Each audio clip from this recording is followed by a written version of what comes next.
Hello everyone. Welcome back to Contemporary Software Development at Portland State University. In this class, we use the Java programming platform to learn about topics ranging from test-driven development to object-oriented programming to writing Android applications. There are a lot of things that you can do with Java, and virtually all of those things will leverage the classes, interfaces, and exceptions that are defined as part of the standard Java Application Programming Interface, or API. We're going to begin exploring the Java API with a brief tour of some of the classes available in the java.lang package. These APIs are fundamental to the Java programming language and augment what you've learned about in the Java review slides. So let's dive in. So we're going to talk about some of the standard libraries, some of the standard APIs that augment the Java programming language. Some of these you might have already seen before, and some of them might be new to you. So we'll talk about things like object and system, working with strings, something called the wrapper classes, and also look at a bunch of exceptions. They're all part of the Java.lang package. One of the most important classes in the Java API, if not the most important class, is Java.lang Object.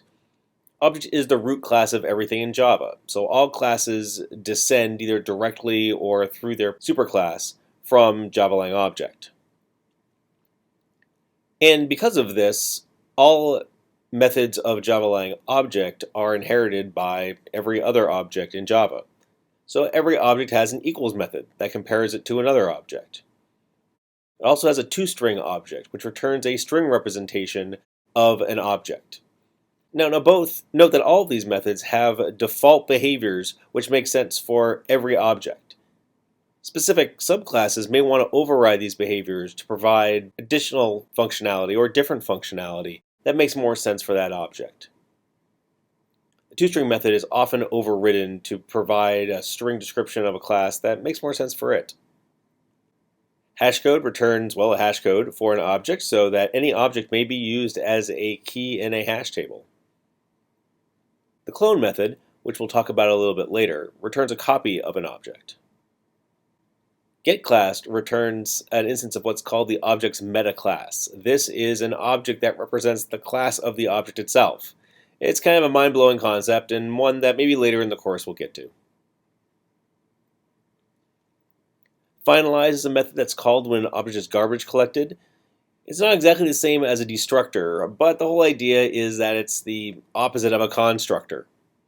So where a constructor will initialize state, if there's any state that needs to be cleaned up when the object is garbage collected, let's say you're reading from a socket or have a connection to a database, the finalize method would be a place to clean that up. And additionally, Java.lang Object provides methods called notify, notify all, and wait, which are used in multi-threaded programs. These are kind of low-level methods for coordinating the work of multiple threads. Another very important class in the Java Programming API is string, Java.lang string. Now, a string is a class, and so you can instantiate that class through a couple of constructors that take different arguments. So you can create a string from a byte array, from a character array, or from another string. And once you have an instance of a string, then you can get information such as the character in that string at a given offset. You can compare that string to another string. You can determine whether or not the string starts or ends with a particular prefix or suffix. You can also use the index_of method to find an occurrence of a character within the string, and the length method to return, the length of a string. As we'll see on the next slide, strings are immutable. Once you create a string, you can't change it. But what you can do is call a method like replace or trim, which will return another instance of string that either has an occurrences of one character replaced with another, or returns a version of that string with the leading and trailing white space removed. So as I said, strings are immutable, and this is actually very important. It allows for some really good optimizations in terms of how strings are represented internally inside the JVM. But very often we need to create textual data. And how do you do that? Well, one way to do that is to use something called a string builder. So this is an object that can be used to create strings out of different pieces of data. Note that string builder is an improvement on the original string buffer class, which you might still see in super old code or maybe get asked about on a job interview. And the whole idea is that string builder performs better in concurrent programs and just has some better implementation than string buffer did. The primary method of string builder is called append, which will append, well, something to a string builder object. And the append method is overloaded to take, well, basically every kind of data that you could throw at it. There's an append method that takes an object. There's an append method that takes an int, double all the primitive types. And this is how you build up a string out of other objects, other data, is by calling the append method. One neat thing about the append method is that it returns the string builder itself. So it allows you to chain together calls of the append method. So you can say something like SB, or refers to a string buffer object. You can say append a string result, and then you can append the number 4 to it. And you can write it just like that. If you need to delete some characters or strings from a string builder, you can do that with the delete char at method. Similarly, you can insert something into a string buffer at a given offset.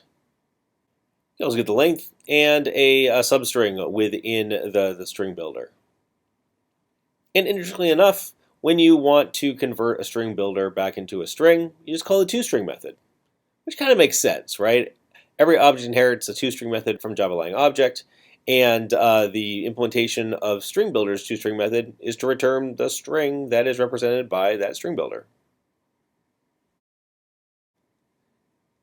Now, as you've probably seen, the plus operator in Java is overloaded to concatenate two strings together, or really to concatenate anything with a string. If you look at how the plus operator is implemented, it's actually implemented using string builder. So in your source code, you might write something like system.out.println, the string today's temp is, and then plus temp, where temp is a double. But if you then look at the bytecode that's generated by the compiler, you'll see that what it does is it creates a new string builder object, appends the string today's temp is, appends the double temp, and then prints out the toString value of that string buffer. So string builder is used a lot of places, and something to note is that when you use the concatenation operator, it'll create a new string buffer object, which 95% of the time is fine. But if you're writing some, very highly performance sensitive code, or maybe you've got a loop that runs, tens of thousands, millions of times, you don't want to necessarily create a new string builder object every time if you can help it. So, there are rare cases where you need to really look at your code to make sure that you understand the impacts of using the plus operator to concatenate strings. And if you decide that the plus operator is not right in that instance, don't worry, you can just use the string builder API directly, which probably means creating your string builder outside of the loop as opposed to creating a new one every time. You'll hear me say this a number of times in the course. Get your code working first and then optimize it. Because, maybe it really isn't that important that usage of the plus operator be replaced by a string builder.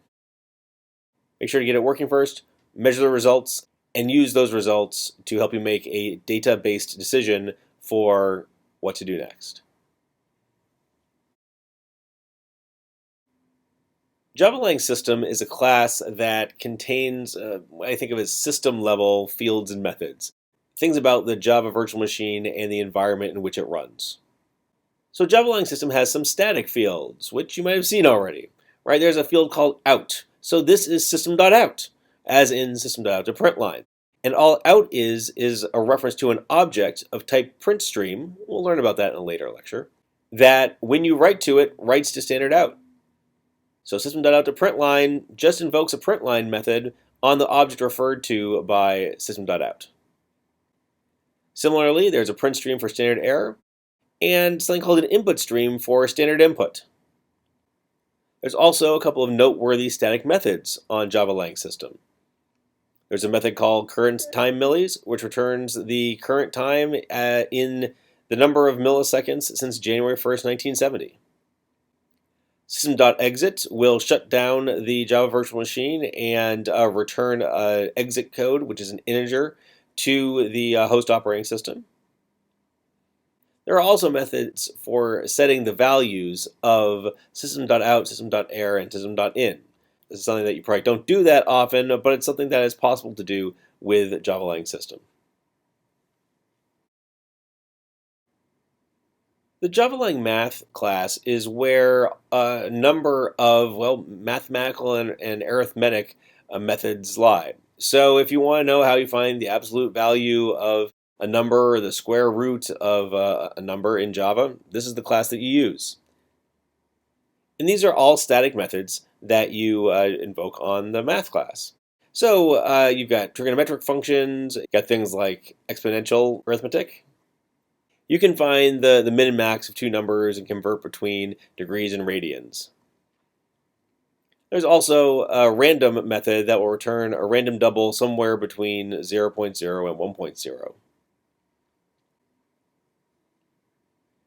Now, there are some APIs in Java that only take objects, and the primitive types like int and long and char are not objects, right? They are primitive types, they are something else. And the primitive types are a nice optimization within the language. I think some people would argue that in hindsight it wasn't that important, but it does allow some very compact storage, and you can work with primitives more easily and with less overhead than you can objects. But what happens if you want to use an int or a double as something like the key to a hash table? The hash table API, which we'll learn about in a different set of slides, only takes objects. Java provides some classes that are called the wrapper classes that essentially represent the primitive types. So you have an object of type integer that can represent the int value of 4 or something. And the fact that there are classes that represent the primitive types give you an opportunity to perform operations and get pieces of information that are unique to that type of data. So for instance, each wrapper class has methods that will convert the particular value that it represents to a different primitive type. So for instance, you might have an instance of capital D double, and if you invoke the int value method, it'll return the little I int for that double.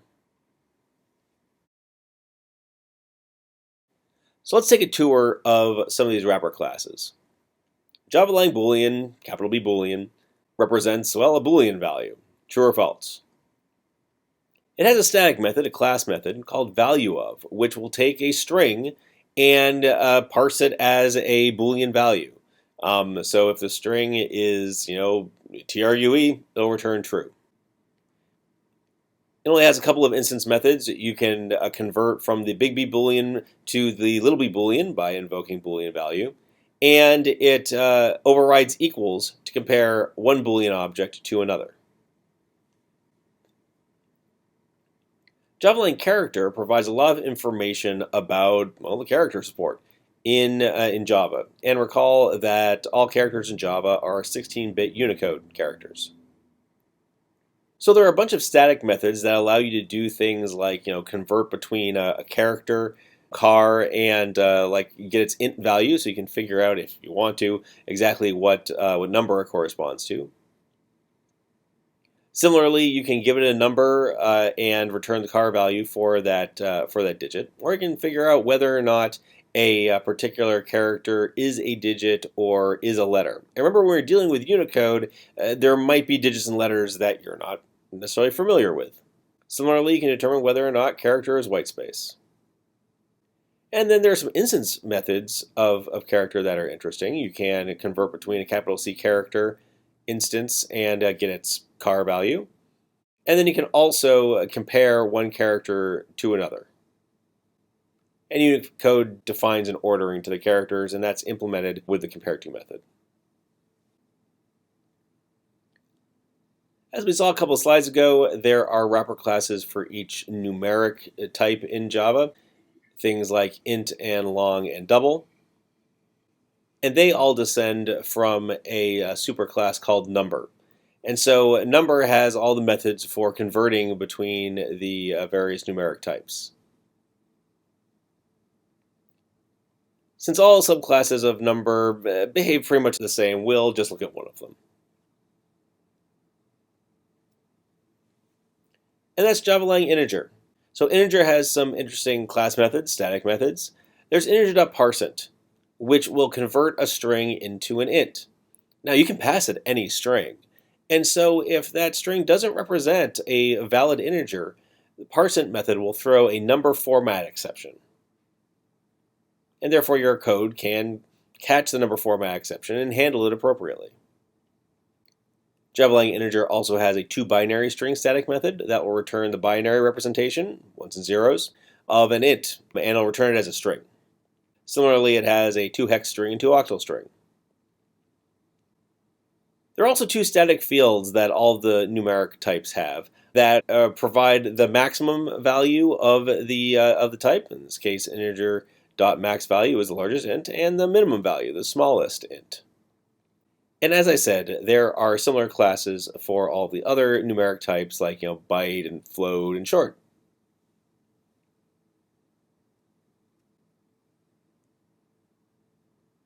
Exceptions are a very important part of the Java language and the Java APIs because they convey something that has gone wrong. And when it comes to developing reliable software, you need to be aware of what could go wrong and then recover nicely when something wrong has happened. The class Java-Lang Throwable is the base class for all exceptions. All exceptions descend from throwable. And so all exceptions have methods like getMessage.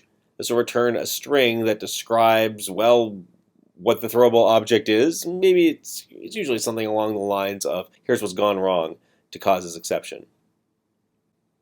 Every throwable allows its stack trace to be printed to someplace like standard.error. And a stack trace is basically the description of all of the methods that were executing on the call stack when the exception was thrown. And this is a really powerful tool for debugging. It tells you exactly what code called which other code that ultimately resulted in the exception being thrown. One exception might be caused by another exception, and so then Java-Lang Throwable has a getCause method that will return some other throwable object that caused this exception to be thrown. This allows you to have what are called chained exceptions. And in addition to being able to print the stack trace, you can also get some Java objects that represent the stack trace. That will give you the names of the class, the methods, and maybe the line numbers that were executing when that exception was thrown. Anyone is free to subclass Throwable directly, but there are two subclasses that are built into the API that are worth mentioning. The Java-Lang exception subclass of Throwable represent the kinds of things that a reasonable program may want to catch. We'll see an example on the next slide, but this ranges from like null pointer exception to array index out of bounds to Java I/O exception, all subclass exception. There's another branch of the exception hierarchy, which is another subclass of Java-Lang Throwable, which is Java-Lang Error. And errors are things that are truly not expected. These are things like running out of virtual memory, very serious things, an assertion failed, the kinds of things that you shouldn't expect and really shouldn't recover from. You shouldn't try to recover from an out of memory exception. You're kind of hosed at that point. So the Java-Lang package contains a number of exceptions, and here's some of them here. There's some that are sort of inherent to language and language operations, like array index out of bounds exception or class cast exception, which occurs when you have an object and you try to cast it to a type that it is not. So if you try to cast an integer object to a string, for instance, you don't know how to do that. The integer and string APIs are completely incompatible. You can't call index of a character on an integer, right? It doesn't make sense. Similarly, there are things like null pointer exception, which occurs when you try to invoke a method or reference a field on an object that's null. And number format exception, which we saw before with integer.parseInt, which is thrown when you're trying to parse a string which doesn't represent a valid number. And there are also a couple of errors in the Java-Lang package which are noteworthy. That out of memory error, which is thrown when the heap gets full, Or the stack overflow error, when you have too much recursion on your call stack. There's a maximum size of it, and instead of just crashing the virtual machine or getting a seg fault or a blue screen of death or whatever happens these days, the Java virtual machine instead throws a stack overflow error. Your program still crashes pretty hard, but at least your system's okay, and it gives you a pretty decent error message as opposed to just failing. There's a subclass of exception called Java Lang runtime exception. And these are exceptions that are often thrown internally. Null pointer exception and class cast exception, these are both runtime exceptions. A lot of the time, these are the kinds of exceptions that your code can easily test for, right? If you're concerned about an object being null, or if there's a reasonable possibility that it might be null, you can check, see whether or not that object is null before you go call a method on it. As such, these are not the kinds of exceptions that you must catch in your program. You can if you want, but doing something like catching a null pointer exception every time you try to call a method on an object, that would make this code awful, right? That doesn't make any sense. So these are not the kinds of exceptions that you need to declare in your throws clause. Every other subclass of Java Lang exception, however, must be explicitly thrown and then caught. Right? These are the kinds of things that must be declared in the throws clause of a method if the method itself doesn't already handle it. We call these checked exceptions because you must check for them. And so these are things like Java I/O exception. We'll see more about that later, but the whole idea here is that when you perform an I/O operation, something bad might happen, a file might be found, while you're in the middle of reading a socket, the connection gets terminated. These are not, unexpected things, or these things are kind of out of the control of the program.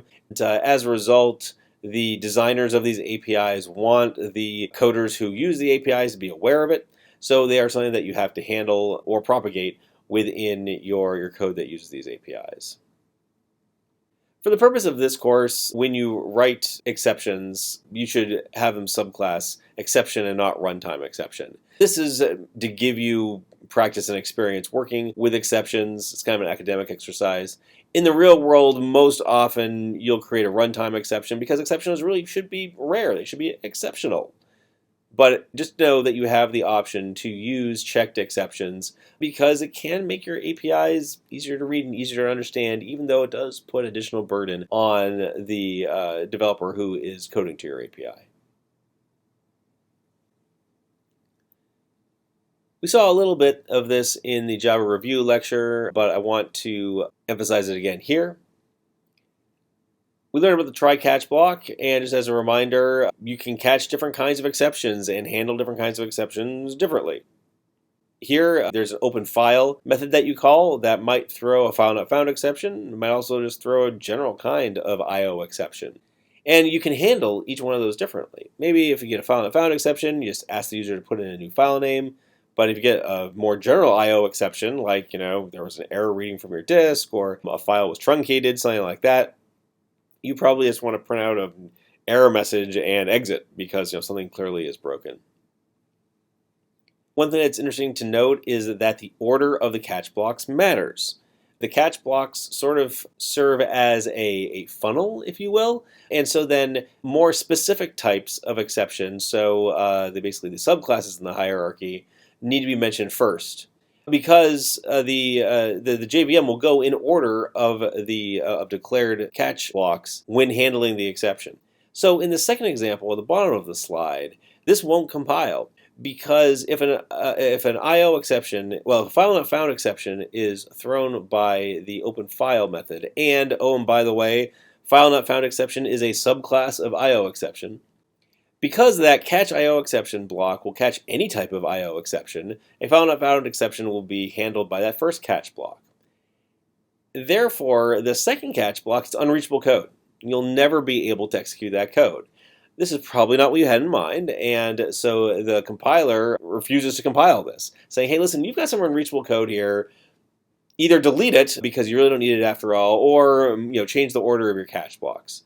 This is actually a really nice feature of the Java compiler. You don't want to be writing dead code. It's wasteful and it's confusing because it would give the impression to the reader that, oh yeah, this is what happens when a file not found exception is thrown. It's actually not the case. It'll get handled by that first catch block. There's an assertion facility inside the Java language, and this is activated using the assert keyword.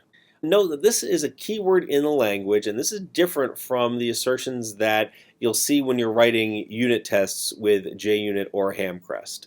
So this is something that's built into the language, and basically you're saying that you are asserting that some Boolean expression is true.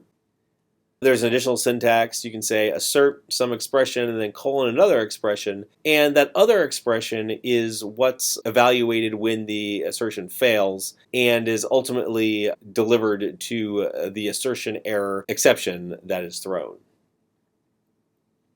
Now, you use assertions to verify certain facts that you believe to be true about your program. So, for instance, maybe you've just been reading a bunch of bytes from a buffer, and you want to assert that the buffer is empty, that you've got everything. These are usually internal checks that validate the internal logic of your code, not so much, actually, probably never the external logic or really any validation of user input. You can just use regular exceptions for that.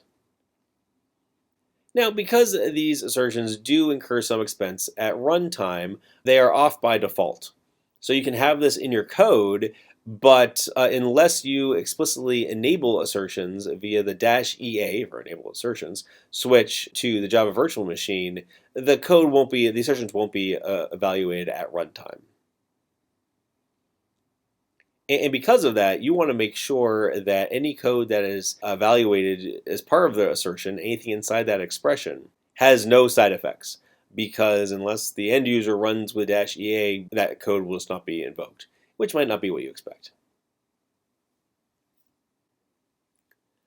You may be asking yourself, well, I've got exceptions to propagate errors, I've got assertions to check logic. When should I use each? Again, assertions should be used when you want to verify the internal logic of a method. The kind of little assumptions that we make every day as we write our code.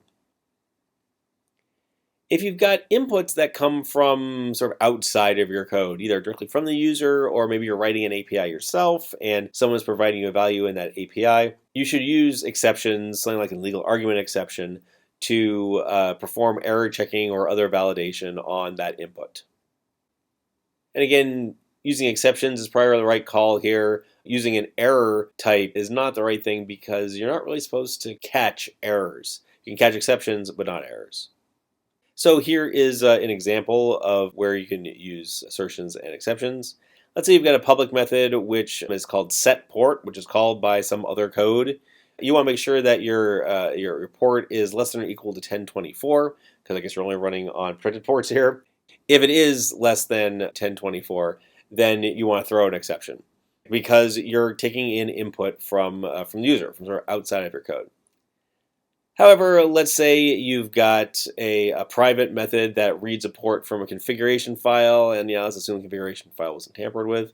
There, if you trust the data that you're reading, maybe it's been encrypted or something, I don't know. You want to make sure that yes, your port is definitely greater than 1024. And if it's not, then you want to fill with an assertion error that contains the value port. Most of the time, you'll run the assertions enabled only during development and testing. Once the code goes out into the real world, it's less likely that the assertions will provide a lot of value.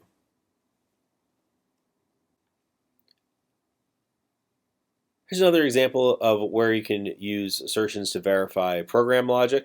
Let's say that you've got a switch statement that switches on the day and you want to return the string. And let's say your day is represented as an int. And so then you can go through your case statement, and if you get to the default and there's an unknown day, then you can just say assert false. Like, wow, I should never get here. Something obviously has gone wrong with my logic because someone added a new day to the calendar. Similarly, if you're using the modulus operator and you're doing mod 3, if your I modulus 3 isn't 0, it isn't 1, then it better be 2. Otherwise, your understanding of the modulus operator changed out from underneath you. The bottom line here is that assertion statements used appropriately and in the right places in the right quantity will make your code a lot better because it verifies the assumptions. And even if you've run it without assertions, anybody reading your code will see what assumptions you've made about the logic of your program.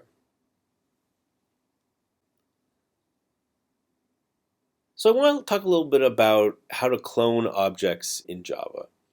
So we learned that there's a clone method on Java Lang object that returns a copy of that object.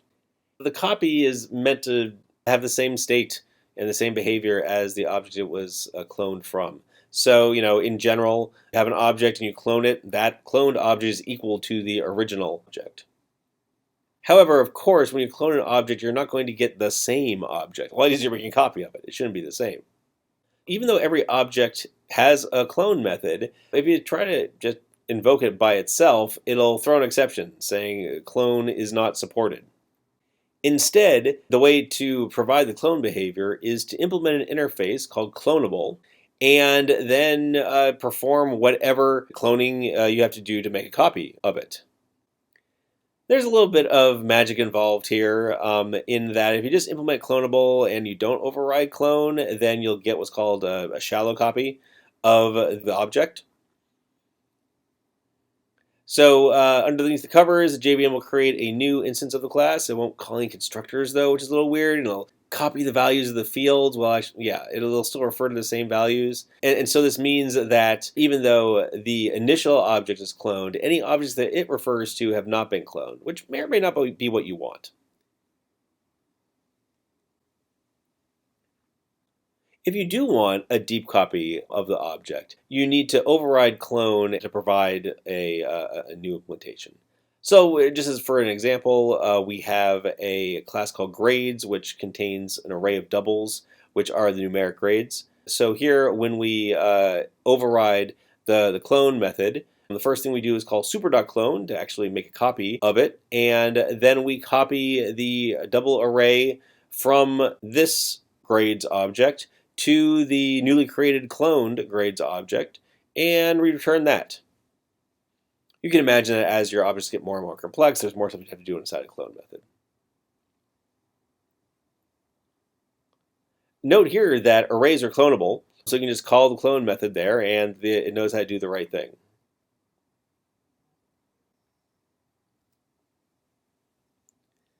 Now, this discussion of cloning objects brings us to a language feature called covariant returns.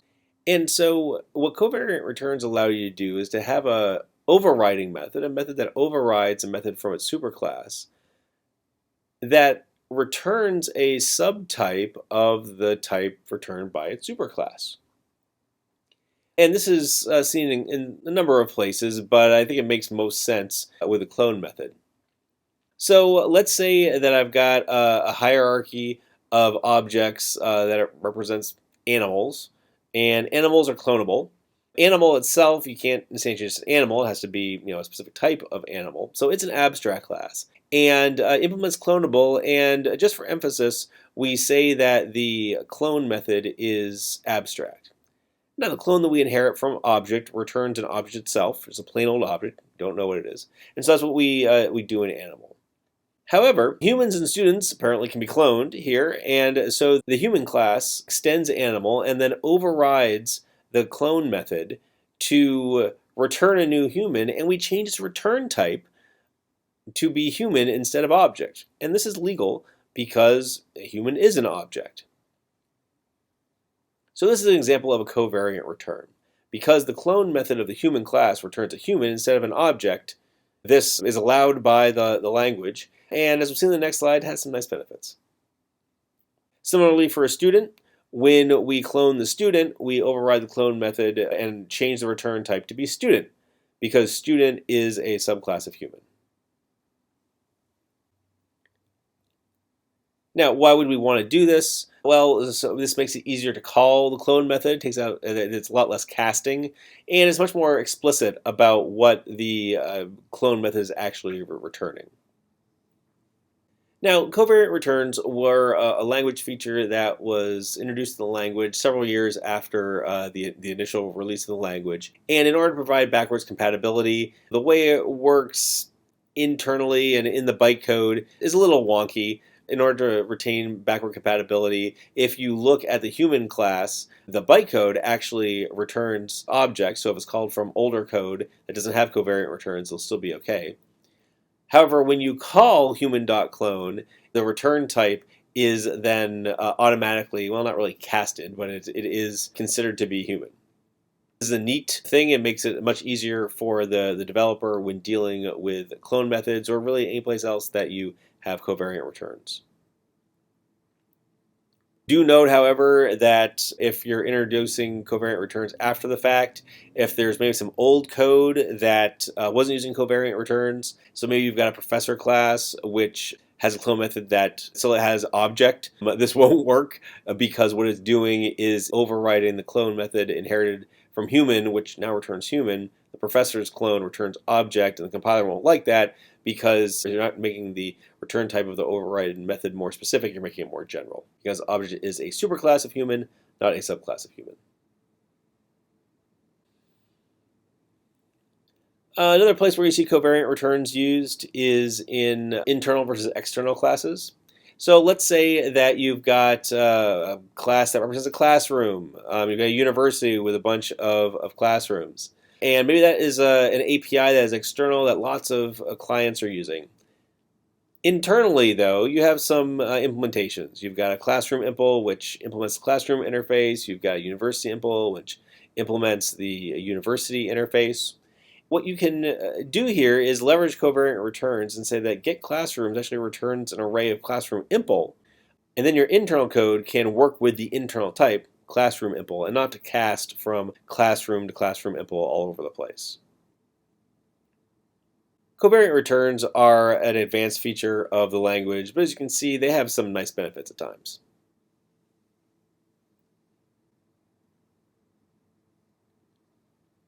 So there are a couple key takeaways that I'd like you to get from these slides.